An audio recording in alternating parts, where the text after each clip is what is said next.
Hi, I'm Rebecca, and in this film we're looking at finding equivalent fractions using multiplication. Now in the early stages it's really important that pupils explore this using models and images, and here I have a fraction wall and this will help pupils to see links between the fractions. For example, we know that 1/2 is equal to 2/4 and 3/6.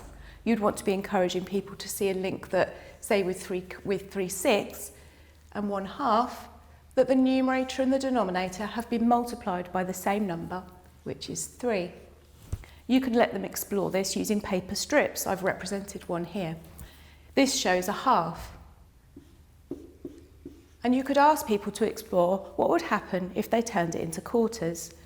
By dividing it into quarters, they've turned their fraction into 2/4, and they can see that they've multiplied the numerator and the denominator by 2. You can do this again with a bar model. Here we have 3/4.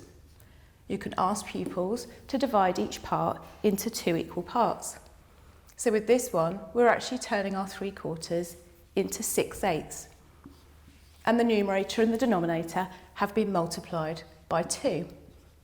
On this bar here, we have 3/4 again. This time you could ask them to see what happens when they put each part into 3.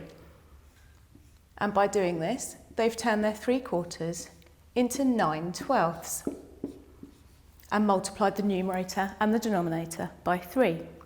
Once they've got hold of this concept, you can give them more challenging examples, like this one here, where we have a missing numerator, and actually children need to see the link between multiplication and division, and this will really help them when they come on to simplifying fractions, which we will explore later.